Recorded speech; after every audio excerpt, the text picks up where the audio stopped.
kalian ya. Ibu akan absen satu persatu. Faida ada ya, Rania ada, Hafiz ada, Salma ada. Alhamdulillah semua masuk ya anak-anak.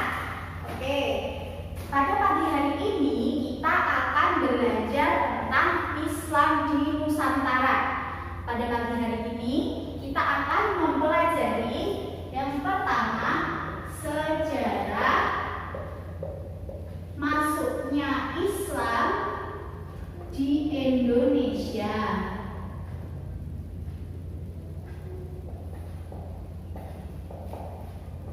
Yang kedua, bukti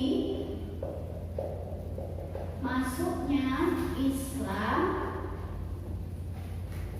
di Indonesia. Yang ketiga, penyebab mudahnya masuknya Islam di Indonesia.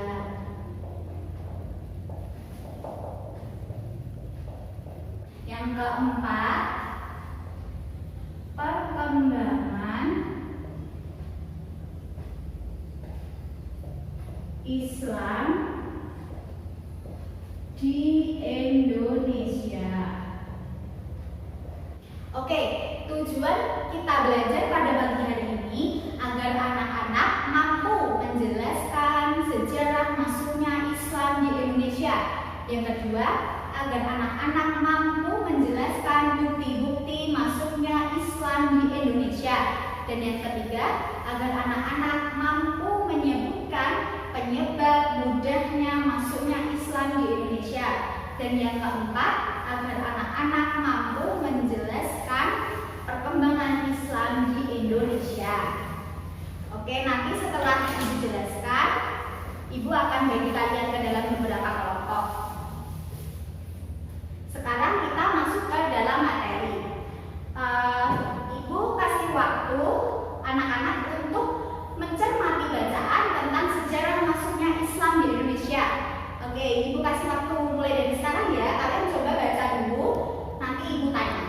Oke, waktu sudah habis ya anak-anak. Coba Ibu mau tanya, ada yang sudah paham atau sudah tahu belum sejarah masuknya Islam di Indonesia? Ayo angkat tangan, siapa yang tahu? Belum paham ya? Ya udah Ibu jelaskan ya. Sejarah masuknya Islam di Indonesia itu ada yang berpendapat Islam masuk di Indonesia mulai pada abad ke-7 Masehi, atau juga ada yang berpendapat Islam masuk di Indonesia itu mulai pada abad ke-13 Masehi. Hal ini diperkuat oleh 3 teori masuknya Islam di Indonesia. Yang pertama, teori Mekah. Teori ini berpendapat bahwa Islam masuk di Indonesia itu melalui para pedagang dari Timur Tengah pada abad ke-7 Masehi. Yang kedua, teori Bujar. Teori ini berpendapat bahwa Islam masuk di Indonesia itu melalui para pedagang dari Gujarat atau India pada abad ke-13 Masehi. Dan yang ketiga, teori Persia. Teori ini berpendapat bahwa Islam masuk di Indonesia itu melalui para pedagang yang berasal dari Persia pada abad ke-13 Masehi. Secara garis besar, penyebaran agama Islam di Indonesia melalui 5 jalur. Yang pertama, jalur perdagangan. Sejak abad ke-7 Masehi sampai ke-16 Masehi, banyak pedagang-pedagang dari Arab yang masuk ke Indonesia. Lama-kelamaan, pedagang tersebut makin banyak yang masuk ke Indonesia, akhirnya membentuk sebuah pemukiman Muslim di Indonesia yang disebut dengan Pekojan. Dari Pekojan inilah terjadi interaksi antara warga lokal dan pedagang Arab tersebut yang memudahkan masuknya Islam di Indonesia. Yang kedua, melalui jalur pernikahan. Di sini saudagar Muslim yang berasal dari negara-negara lain yang menikahi wanita lokal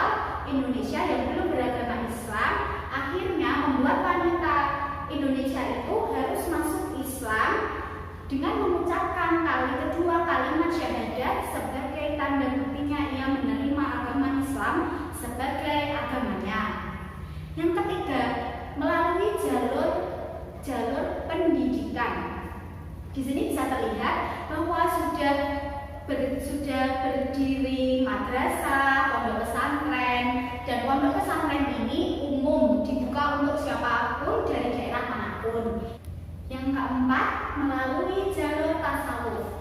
Tasawuf sendiri adalah ajaran agama Islam untuk mendekatkan diri kepada Allah. Tasawuf adalah ajaran yang memudahkan orang lain yang telah mempunyai dasar ketuhanan lain untuk mengerti dan memahami agama Islam. Yang kelima, melalui jalur kesenian. Kesenian adalah salah satu unsur kebudayaan. Kesenian merupakan peran penting sebagai titik penyebaran agama Islam di Indonesia. Oke, selanjutnya di sini Ibu akan memberikan gambar terkait bukti-bukti penyebaran agama Islam. Ayo, ada yang tahu anak-anak? Ini bukti penyebaran agama Islam apa? Coba angkat tangan, siapa yang tahu? Belum ada yang tahu ya? Oh, oke, sekarang Ibu jelaskan ya. Ini adalah makam Fatimah binti Maimun.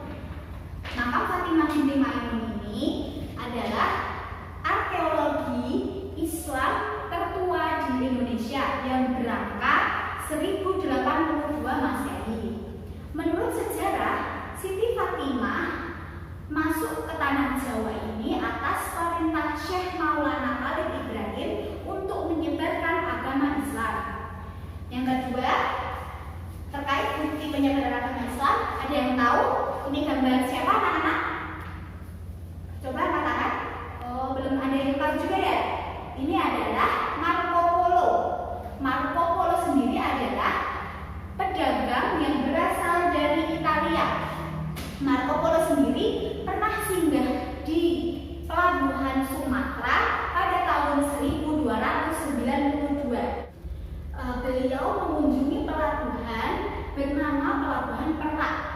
Menurut beliau, di Pelabuhan Merak sendiri itu sudah terdapat banyak pedagang-pedagang dari Arab yang sembari berdagang dia menyebarkan agama Islam, yang akhirnya membuat warga negara Indonesia itu mampu masuk ke dalam agama Islam. Selanjutnya, terkait penyebab mudahnya masuknya Islam di Indonesia. Ada yang tahu penyebab masuknya Islam di Indonesia itu apa saja? Belum ada yang tahu ya? Yang pertama itu adalah karena syarat-syarat Islam itu sangat mudah. Yang kedua, ajaran agama Islam tidak memperdulikan adanya kasta. Yang ketiga, upacara keagamaan di agama Islam itu sederhana dan tidak memerlukan banyak biaya.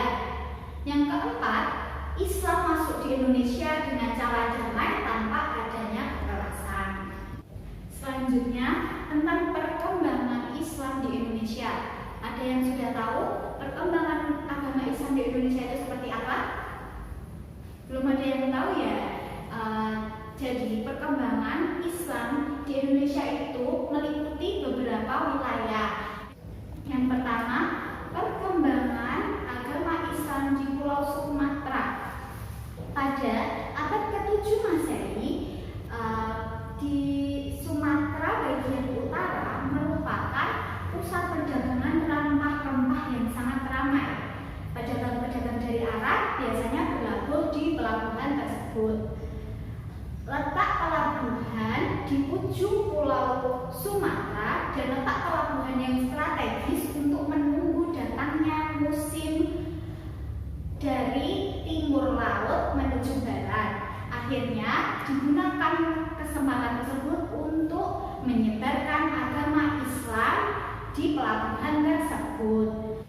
Di Sumatera bagian selatan, kemunduran kerajaan Buddha Sriwijaya pada abad ke-13 Masehi dimanfaatkan oleh kerajaan Samudra Pasai untuk meningkatkan kekuatan Islam di Pulau Sumatera.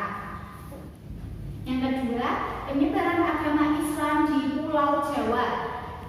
Penyebaran agama Islam di Pulau Jawa sendiri itu bisa diperkirakan berasal dari Malaka. Namun kapan tepatnya itu belum diketahui. Bukti penyebaran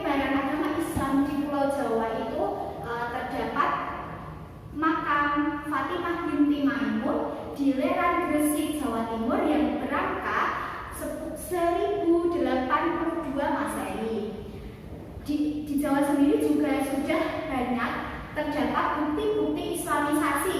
Yang pertama itu terdapat batu nisan di Troloyo, Trawulan, dan Gresik. Dalam berita Mahun sendiri terdapat keterangan adanya orang-orang Muslim yang tinggal di pelabuhan kota Gresik. Hal ini membuktikan bahwa ajaran agama Islam itu sudah berkembang di Pulau Jawa.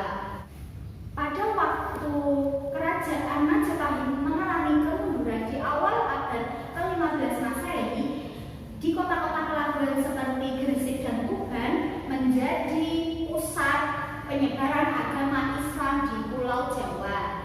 Selanjutnya yang ketiga, penyebaran agama Islam di Pulau Sulawesi. Di Pulau Sulawesi sendiri penyebaran agama Islam itu terdapat di bagian Sulawesi Selatan. Penyebaran agama Islam di Sulawesi Selatan tidak terlepas dari ketiga ulama yang berasal dari Kota Tengah, yaitu Datuk Patimang, Datuk Ritiro, dan Datuk Ribandang. Nah, ketiga ulama tersebut menyebarkan agama Islam itu melalui pendekatan kebudayaan dan kearifan lokal, sehingga Islam mampu berkembang di Pulau Sulawesi. Oke, dari penjelasan yang tadi Ibu sampaikan, apakah ada yang belum dipahami atau kurang jelas anak-anak? Alhamdulillah semua sudah jelas ya. Oke, sekarang Ibu mau bagi kalian menjadi 3 kelompok. Ibu akan bagi secara acak, dimulai dari Mbak yang paling ujung sini. Mbak siapa namanya? Mbak Salma. Oh ya, dimulai dari Mbak Salma, berhitung dari angka 1, terus Mbaknya 2, terus 3, sampai pojok yang paling pojok Mas siapa? Mas Hafiz ya. Oke, nanti berhitung secara urut, nanti anak-anak berdiskusi sesuai angka yang tadi disebutkan ya. Ibu kasih waktu untuk berhitung ya, dimulai dari sekarang. Oke, sekarang anak-anak berkumpul sesuai dengan angka yang tadi disebutkan ya. Kelompok 1 di sini, kelompok 2 di sini, dan kelompok 3 di situ ya. Tugas kalian adalah berdiskusi tentang perkembangan Islam di Indonesia. Kelompok 1 bertugas untuk berdiskusi tentang perkembangan Islam di Pulau Sumatera. Kelompok 2 berdiskusi tentang perkembangan Islam di Pulau Jawa. Dan yang terakhir kelompok 3 berdiskusi tentang perkembangan Islam di Pulau Sulawesi. Oke, Ibu kasih waktu ya, kalian berdiskusi dulu. Nanti salah satu anggota maju ke depan untuk mempresentasikan hasil diskusinya. Oke, Ibu kasih waktu mulai dari sekarang ya. Oke, karena waktu sudah habis, sekarang kelompok 1 mengirimkan salah satu anggotanya untuk maju ke depan. Ayo kelompok 1 siapa yang mau maju ke depan untuk presentasi? Ya silakan. Yang lain kan ya pada diam ya, jangan pada ramai. Terima kasih kelompok 1. Selanjutnya kelompok 2 siapa yang mau mewakili? Ya silakan Mas. Ya terima kasih kepada kelompok 2. Selanjutnya kelompok yang terakhir kelompok 3. Siapa yang mau mewakili maju? Oke Mbak. Ya terima kasih. Oke, semuanya sudah paham ya tentang perkembangan Islam di Indonesia. Dari yang sudah Ibu jelaskan tadi, apakah ada yang masih belum jelas atau belum paham anak-anak? Alhamdulillah sudah jelas ya. Ya, jadi kesimpulan pembelajaran pada pagi hari ini adalah yang pertama, sejarah masuknya Islam di Indonesia. Itu ada yang berpendapat Islam masuk di Indonesia itu pada abad ke-7 Masehi atau ke-13 Masehi. Penyebaran agama Islam secara garis besar itu melalui 5 jalur. Tadi apa saja ya anak-anak? Yang pertama, ya jalur perdagangan. Yang kedua, jalur perkawinan. Yang ketiga, jalur pendidikan. Yang keempat, jalur tasawuf, dan yang terakhir jalur kesenian. Oke, selanjutnya tadi tentang bukti-bukti masuknya Islam di Indonesia. Yang pertama, makam Fatimah binti Maimun. Yang kedua, berita Marco Polo. Selanjutnya tentang penyebab mudahnya masuknya Islam di Indonesia. Apa saja ayo penyebab mudah masuknya Islam di Indonesia? Ya benar, yang pertama, syarat Islam sangat mudah. Yang kedua, Islam tidak mengenal adanya kasta. Yang ketiga, upacara keagamaan di agama Islam sangat sederhana dan tidak memerlukan banyak biaya. Yang keempat, ajaran agama Islam masuk di Indonesia dengan damai tanpa adanya kekerasan. Yang terakhir, tentang perkembangan Islam di Indonesia. Tadi kan sudah didiskusikan kan? Tadi apa saja?